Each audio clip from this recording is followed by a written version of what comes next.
Hello dear student. इससे पहले वाले सेशन में हमने मैटर ऑफ सराउंडिंग का इंट्रोडक्शन पढ़ लिया था। इस वाले सेशन में हम स्टार्ट करने वाले हैं particle of matter attract each other.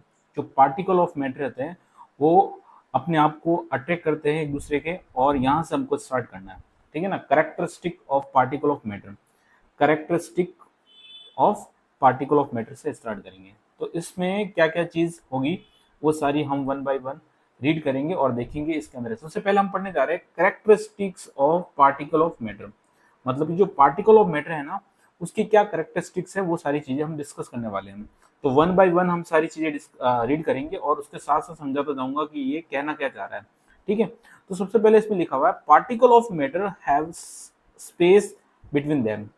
मतलब कि कोई भी पार्टिकल होते हैं ना, उनके बीच में कुछ ना कुछ क्या होता है, स्पेस होता है। जैसे कि देखो, सपोज मेरे पास में एक कोई ये पार्टिकल, एक पार्टिकल यहाँ है, एक पार्टिकल यहाँ है, एक पार्टिकल यहाँ है, एक पार्टिकल यहाँ है, एक पार्टिकल यहाँ है, एक पार्टिकल यहाँ है।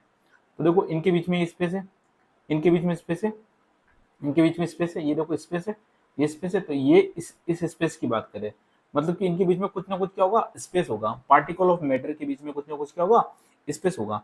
तो इसमें हमको ये बताया गया, जैसे कि हमने इससे पहले जो कुछ एक्टिविटी की थी, activity 1.1, activity 1.2, we saw that the particle of sugar, salt, Dettol and potassium permanganate got eventually distributed in the water।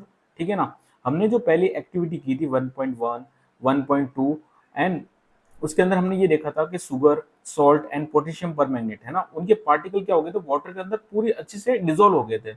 अब कोई चीज किसी के अंदर डिजोल्व कब होगी, जब उसके बीच में कुछ ना कुछ वॉइड होगा, कुछ ना कुछ स्पेस होगा, कुछ ना कुछ गैप होगा, जब भी होगी ना।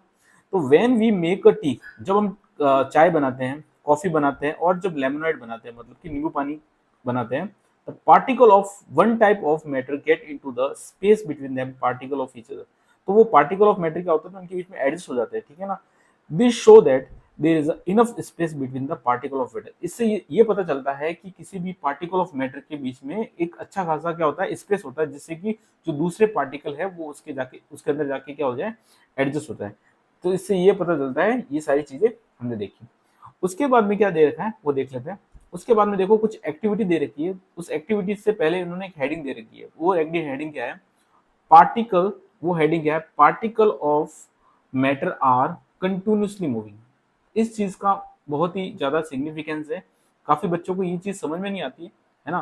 पहले हम सारी ये एक्टिविटी 1.3, 1.4 ये सारी डिस्कस करेंगे, उसके बाद में इस हेडिंग का क्या मतलब है वो हम आपको समझाने वाला हूँ।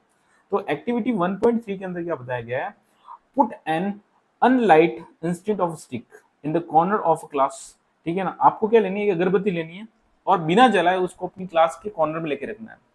How close to you go have to near so it's get smell. तो आप कितना उसके पास में जाएंगे जब आपको स्मेल आएगी। Now light the instant of stick. फिर आप क्या करो, उस अगरबत्ती को जलाओ। And what happen, do you get smell और sitting at the distance, record the observation. देखो जैसे कि मेरी ये क्लास है ना, ये मेरा कोई क्लासरूम है ना। मैंने क्या किया, एक अगरबत्ती ली, मैंने यहाँ पर लगा दी कॉर्नर में, है ना। अब मैं क्या करूंगा, यहाँ पर मैं खड़ा था, यहाँ पर मैं सपोज यहाँ खड़ा था, तो मैं अगर बिना जलाए, अगर ये अगरबत्ती अभी नहीं जल रही है ना, और मैं इसके जस्ट पास में जाऊंगा, बहुत पास में जाऊंगा, तब जाके मुझे इसकी थोड़ी सी स्मेल आ गई एकदम, मैं इसको नाक पे ले जाऊंगा। फिर मैंने क्या किया, एक और एक्सपेरिमेंट किया, वही क्लासरूम है मेरी, है ना, क्लासरूम है। और अब मैंने क्या किया, मैं यहाँ पर और दूर बैठा और मैंने यहाँ पर जो मेरी अगरबत्ती है ना, उसको मैंने यहाँ पर लगा दिया। तो उसके अगरबत्ती की लगने की वजह से क्या हुआ, उसके जो पार्टिकल है वो दूर दूर तक मूव करके आएंगे, है ना, मोशन में चलेंगे, और उसकी स्मेल क्या आएगी, मेरी नोस्ट्रिल तक आएगी, और मुझे उसके बिना पास जाए भी क्या हो गया, अच्छा। इसका ये मतलब हुआ कि जो पार्टिकल ऑफ मैटर क्या करते हैं, वो मूव भी कर सकते हैं ना। अब वो मूव कैसे करेंगे, उसका भी एक पैरामीटर होता है ना। जैसे कि देखो, इसके पार्टिकल थे वो मूव नहीं करते, इसके पार्टिकल मूव कर रहे थे, तो वो मूव, अभी तो हमको ये पता चल गया कि पार्टिकल ऑफ मैटर क्या करेंगे, मूव कर रहे हैं। और मूव करने की वजह से क्या हो रहा है, हमको दूर खड़े होते हुए इसकी स्मेल आ रही है। ठीक है। अब दूसरी चीज हम यहाँ पर एक्टिविटी 1.4 के अंदर क्या देखने वाले हैं, हमको क्या लेना है, take 2 glass of beaker fill with water. आपको 2 ग्लास लेनी है ना, बीकर की, है ना, उसके अंदर पानी भरना है।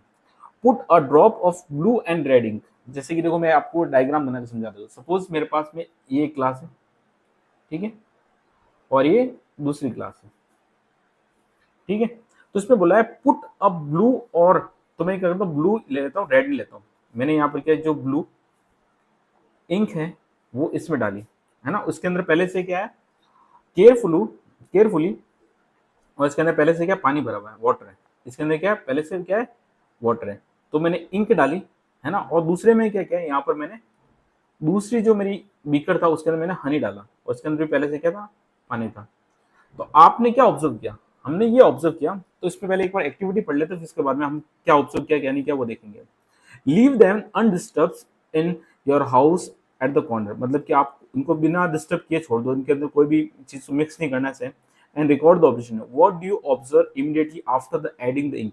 जैसे हमने इंक डाली तो हमने ये ऑब्जर्व किया कि इंक क्या हुई, एकदम फास्टली ऐसे डिजोल्व होगी, है ना, as compare to honey. And what do you observe immediate after the adding the drop of honey, और हनी डाला तो हमको ये पता था हनी बहुत धीरे धीरे क्या हो रहा है, डिजोल्व हो रहा है ना। हनी क्या हो रहा है, बहुत धीरे धीरे डिजोल्व हो रहा है। And how many hours and days it take to the colour of ink spread eventually through the world, कितना दिन कितना टाइम लगेगा, तो बहुत कम टाइम लगेगा इंक का कलर को पूरा फैलने के लिए, और हनी को मिक्स होने के लिए थोड़ा सा इसकी कंपैरिजन में ज्यादा टाइम लगेगा। इससे ये पता चला कि अगर कोई भी मैटर, एक मैटर को दूसरे मैटर में मिलाना है ना, अगर उनकी प्रॉपर्टी सेम होगी, इनकी फिजिकल प्रॉपर्टी सेम, देखो इंक की कुछ फिजिकल प्रॉपर्टी होगी और हनी की कुछ फिजिकल प्रॉपर्टी है। इंक के जो पार्टिकल होंगे वो पास पास में होंगे पर टाइटली बॉन्डेड नहीं होंगे ना, एक दूसरे को पकड़ के नहीं रखेंगे, तो इसलिए क्या हो, एक दूसरे का साथ छोड़ा और जाके मिक्स हो गए। पर हनी जो होता है ना, हनी जो होता है उसके पार्टिकल क्या करते हैं, एक दूसरे को बहुत अच्छे से अट्रैक्ट किए होते हैं, तो वो इजीली किसी भी चीज में जाएंगे, तो अपने जो साथ वाले पार्टिकल को इजीली नहीं छोड़ेंगे, है ना, उसको थोड़ा टाइम लेंगे। तो टाइम लेने की वजह से क्या हुआ, हनी के जो पार्टिकल होते हैं वो वाटर में थोड़ा टाइम लेके घुलते हैं। तो जो पार्टिकल एक दूसरे को, जो फ्लूइड के अंदर, फ्लूइड ऐसी चीज होती है, फ्लूइड एक हर उस चीज को फ्लूइड बोलेंगे जो क्या करने पर वो क्या कर सकता है, मोशन कर सकता है ना, और किसी भी कंटेनर की शेप ले सकता है, उसको फ्लूइड बोलेंगे। तो फ्लूइड के अंदर क्या होता है कि अगर कोई भी फ्लूइड है ना, उसके पार्टिकल के बीच में अगर ज्यादा अट्रैक्शन फोर्स है तो उसकी क्या विस्कोसिटी ज्यादा है, ठीक है ना। तो हनी की विस्कोसिटी ज्यादा है, इंक की विस्कोसिटी कम है, तो इसलिए हनी को जो डिजोल्व होने के लिए क्या लगा, ज्यादा टाइम लगा। आगे बात समझ में। फिर एक्टिविटी एक्टिविटी 1.5 में क्या बोला गया है, drop a crystal of copper sulphate, आपको क्या लेना है, एक ड्रॉप लेने crystal of copper sulphate and potassium permanganate into the glass of hot water and other containing the cold water. तो देखो हमारे पास में दो कंटेनर है, एक कंटेनर ये है और दूसरा कंटेनर ये है। एक में क्या है, हॉट वाटर है, ठीक है, एक में क्या है, हॉट वाटर है, और दूसरे में क्या है, कोल्ड वाटर है, ठीक है। और हमको क्या लेना है, या फिर तो पोटेशियम सल्फेट या पोटेशियम परमैंगनेट, तो मैं क्या लेता हूँ, पोटेशियम परमैंगनेट ले लेता हूँ, ठीक है। मैं इसमें क्या ले लेता हूँ, पोटेशियम परमैंगनेट ले लेता हूँ, ठीक है ना। तो पोटेशियम परमैंगनेट मैंने जब इसके अंदर डाला गर्म वाले में, तो क्या हो गया, इजीली पूरा डिजोल्व हो गया। पर ठंडे वाले में हुआ तो इसमें ज्यादा टाइम लिया। तो इससे हमने एक और कंक्लूजन ये निकाला कि कोई भी लिक्विड के पार्टिकल अगर हॉट है ना, तो उनके बीच की जो काइनेटिक एनर्जी होगी वो क्या होगी, ज्यादा होगी। काइनेटिक एनर्जी मतलब उनके पार्टिकल ऑफ, जो पार्टिकल होंगे वो ज्यादा मोशन करेंगे। देखो एक एग्जांपल समझते हैं, सपोज मेरे पास में दो बीकर है ना, ये दो बीकर है, इसके अंदर भी मैंने पोटेशियम परमैंगनेट डाला, इसके अंदर पोटेशियम, इसके अंदर पहले से वाटर है और इसके अंदर पहले से वाटर है। इसके अंदर जैसे ही पोटेशियम परमैंगनेट डाला और मैंने क्या किया, एक ग्लास रॉड ली और इससे मिक्स किया ऐसे, और इसके अंदर कुछ नहीं किया, डाल के छोड़ दिया। तो बताओ किस में ज्यादा फास्टली डिजोल्व होगा, तो हम बोलेंगे इसमें ज्यादा होगा। इसलिए ये होगा क्योंकि हमने पार्टिकल के बीच में मोशन करवाया, मोशन की वजह से क्या होगा, वो अच्छी चीज डिजोल्व हो गई। अब ऐसा कौन सा प्रोसीजर है जिसके अंदर मैं क्या करूं कि बिना ग्लास रॉड की हेल्प से पार्टिकल के बीच में मोशन पैदा हो सकता है, क्यों नहीं हो सकता है। तो मैं क्या एक और एक्सपेरिमेंट करता हूँ।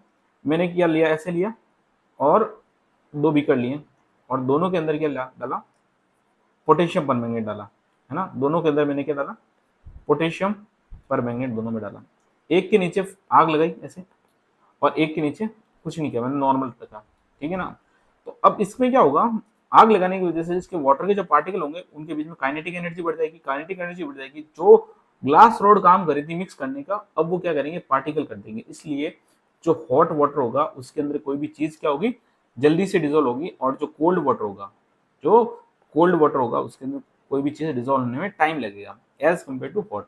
तो इन एक्टिविटी से हमने ये कंक्लूजन निकाला कि कोई भी पार्टिकल है उसके अंदर कोई ना कोई काइनेटिक एनर्जी होगी, ठीक है ना। पार्टिकल ऑफ, देखो सपोज अभी देखो, सपोज मेरे सामने एक, मैं अभी टेबल पे बैठा हूँ और मेरे सामने कुछ ऑब्जेक्ट पड़े, मेरे पास में पेन पड़ा है टेबल के ऊपर, ये पेन है ना, ये कोई पेन है। अब अभी क्या हो रहा है कि इसके अंदर भी कुछ, ये भी पेन भी छोटे छोटे पार्टिकल से मिलकर बना होगा, ठीक है। ये पेन क्या होगा, छोटे छोटे पार्टिकल से मिलकर बना होगा। अभी इसके पार्टिकल क्या हो रहे हैं, अगर आप सरप्राइज हो जाओगे अगर मैं ऐसे बोलूं कि इसके भी जो पार्टिकल है वो माइक्रोस्कोपिक लेवल पे चेक करोगे ना, इसके पार्टिकल भी क्या हो रहे हैं, वाइब्रेट कर रहे हैं। क्या कर रहे हैं, ऐसे ऐसे वाइब्रेट कर रहे हैं, ऐसे ऐसे, जैसे ये पार्टिकल है, ये ऐसे ऐसे ऐसे ऐसे ऐसे ऐसे वाइब्रेट कर रहा है, ऐसे ऐसे जा रहा है, ऐसे ऐसे जा रहा है ना, वाइब्रेट कर रहा है। दुनिया में हर वो चीज, उसको अगर थोड़ा सा भी टेम्परेचर मिलेगा तो वो क्या करेगा, वाइब्रेट करेगा। तो इसका मतलब है अपने आसपास में जितनी भी चीजें हैं वो पार्टिकल से मिलकर बनी हुई है, और पार्टिकल क्या करते हैं, टेम्परेचर की वजह से क्या करते हैं, वाइब्रेट करते हैं, उनके अंदर क्या आ जाएगा, एक काइनेटिक एनर्जी आ जाती है। तो इसीलिए मैंने जब आपको ये हेडिंग स्टार्ट करवाई थी, मैंने बताया था the particle of matter are continuously moving. किस वजह से मूव करते हैं, क्योंकि दुनिया में जितने भी पार्टिकल है ना वो चारों तरफ टेम्परेचर से गिरे हुए, कुछ ना कुछ हीट दे रहे हैं अपन उसको, हीट लग रही है, तो टेम्परेचर डिफरेंस की वजह से उनके पार्टिकल के बीच में फ्रैक्शन ऑफ मोशन होगा, पर होगा जरूर, ठीक है ना। तो हमने यहाँ से ये कंक्लूजन किया, जो भी गर्म चीज होती है उसके अंदर कोई भी चीज ज्यादा डिजोल्व होती है, ठीक है ना, जल्दी डिजोल्व होती है, और और जो पार्टिकल ऑफ मैटर होते हैं वो क्या करते हैं, एक दूसरे को क्या करते हैं, बांध के रखते हैं ना, एक दूसरे को इनके बीच में क्या होता है, बांध के रखते हैं। आगे बात समझ में। तो ये सारी चीजें हमने डिस्कस यहाँ पर कर ली। अब हम क्या करने वाले हैं वो देखते हैं। अब हम ये डिस्कस ये वाला कर लिया, अब हम देखते हैं इसमें क्या बताया गया। इसमें ये बताया गया particle of matter are continuously moving, that is they possess what we call the kinetic energy. तो वो जिस वजह से मोशन में होता है वहां पर क्या होता है, काइनेटिक एनर्जी। तो एक डियर स्टूडेंट एक चीज ध्यान रखना कि दुनिया में अगर कोई भी चीज, सपोज ये मेरे पास बीकर है, इसके अंदर वाटर पड़ा है ना, और मैंने इसको हीट दी, हीट टेम्परेचर दिया है ना, हीट दी, तो हीट देने की वजह से क्या होगा, इनके पार्टिकल के बीच में क्या होगा, काइनेटिक एनर्जी, काइनेटिक जो एनर्जी है वो क्या हो जाएगी, बढ़ जाएगी, और काइनेटिक एनर्जी बढ़ने से क्या होगा, वो मोशन करने लगेंगे। As the temperature rise the particle moving fast, so we can say that the increasing the temperature the kinetic energy of a particle is also increasing. In the above three activity, we observe that the particle of matter intermixing on their own each other. क्या करते हैं, एक तो खुद से ही क्या हो जाते हैं, अपने एक दूसरे के अंदर घुल जाते हैं। They do so they getting into the space between the particle, वो इसलिए करते हैं क्योंकि इनके बीच में क्या होता है, स्पेस, पार्टिकल के बीच में स्पेस होता है। This intermixing of particle of two different type of matter on their own is called the diffusion. ये सबसे इंपॉर्टेंट वर्ड आया है हमारे पास में, जिसके ऊपर आपको क्या करना है ना, आपको क्वेश्चन आएगा व्हाट इज अ डिफ्यूजन। तो डिफ्यूजन क्या होता है, this is the intermixing of particle of two different kind of, खुद से ही कोई चीज मिक्स होके घुल के एक सिंगल बना दिया, उसको बोलेंगे diffusion. We also observe that the heating diffusion becoming fast. अगर कोई चीज को अपन गर्म करेंगे ना, जैसे कि एक ठंडा पानी है और एक गर्म पानी है, मैंने ठंडे पानी में इंक डाली है ना, तो उसको मिक्स होने में ज्यादा टाइम लगेगा एज कम्पेयर टू तो गर्म पानी में, क्योंकि क्या करता है, जो डिफ्यूजन है उसके अंदर जो घोलने की जो क्षमता है वो गर्म पानी की ज्यादा होती है। तो जितना ज्यादा टेम्परेचर होगा उतना ज्यादा डिफ्यूजन रेट होगी, है ना, तो जितना ज्यादा टेम्परेचर होगा उतनी ज्यादा क्या होगी, डिफ्यूजन रेट होगी। तो हमने डिफ्यूजन के बारे में पढ़ा, हमने टेम्परेचर के क्या इफेक्ट होते हैं पार्टिकल के ऊपर, वो सारी चीज डिस्कस की। अब हम डिस्कस करने वाले हैं particle of matter attract each other. जो पार्टिकल ऑफ मैटर होते हैं वो एक दूसरे को क्या करते हैं, अट्रैक्ट करते हैं, एक दूसरे को क्या करते हैं, attract to each and other, ठीक है ना, वो चीज हम डिस्कस करने वाले हैं यहाँ पर। तो चलिए देखते हैं। तो एक्टिविटी 1.6 क्या कह रही है, play this again in the fields and make the four group of human chain as suggested. The first group should hold each other from back and lock the arms. मतलब देखो, ये देखो एक दूसरे के पीछे बैक, पीछे से देखो कमर पकड़ रखी है ऐसे, ठीक है ना, जो कि एक इंडो मौसमी डांसर है, ठीक है ना, ये कहीं का डांस होगा। और सेकंड ग्रुप ने क्या किया, एक दूसरे के हैंड को पकड़ रखा है। तीन ग्रुप है, एक ने तो एक दूसरे की कमर के अंदर हाथ डाल रखा है अपनी चैन बनाने के लिए, एक ने एक दूसरे के हैंड पकड़ रखे, और जो थर्ड ग्रुप है उन्होंने सिर्फ क्या किया है, उनकी फिंगर को टच किया है, एक दूसरे की क्या किया है, फिंगर को टच किया। Now the fourth group of student should run run to try to break the human chain one by one, ठीक है ना। और एक ऐसा ग्रुप है जो क्या कर रहा है, इन जो तीन ग्रुप बने हुए, एक ने कमर पकड़ के रखी है, एक ने हाथ पकड़ के रखा है, एक ने फिंगर पकड़ के रखी है, और जो चौथा ग्रुप है वो क्या कर रहा है, इनको तोड़ने की कोशिश कर रहा है। तो कौन सा ग्रुप सबसे पहले टूटेगा, ये बता, which group easier to break, जो जिसकी अंगुली अंगुली टच है वो टूटेगा। अगर जिनके बीच में जो कॉन्टेक्ट ऑफ अट्रैक्शन कम होगा तो वो टूटेगा, ठीक है ना। जो तो थर्ड वाला ग्रुप है उसकी चेन ब्रेकआउट हो जाएगी, ठीक है। तो if we consider the each student is a particle, हमने अगर इन स्टूडेंट को एक पार्टिकल की तरह देखा, then which group of particle held together with the maximum force, जो फर्स्ट ग्रुप है ना, देखो ये वाला जिन्होंने कमर से पकड़ के रखा सबको, ये वाला ग्रुप है ना, इनके बीच में ज्यादा फोर्स होगा क्योंकि इन्होंने एक दूसरे को टाइटली पकड़ के रखा है, ठीक है। चलिए फिर इसमें लिखा हुआ है एक और एक्टिविटी, वो भी देख लेते हैं।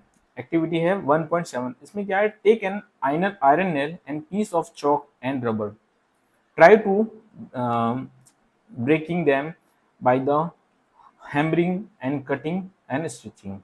In which of these above substance do you think particle are held together greater force? जैसे बोला इसमें से कौन से पार्टिकल है, जैसे कि आयरन नेल है, पीस ऑफ चौक है, रबर है, किसको ज्यादा फोर्स लगाना पड़ेगा तोड़ने के लिए?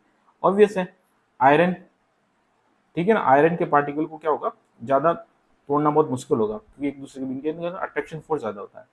Take some water in the container and try to cutting the surface of water, हमको क्या करना, आपने देखा होगा जैसे पानी भरा होता है एक कोई कंटेनर में, और ऐसे अपन है ना अंगुली डालते हैं, है ना, ये अपनी हाथ की अंगुली है, और इसको ऐसे कट करने की कोशिश करते हैं, तो पानी पहले कट होता है फिर वापस आके मिल जाता है ना।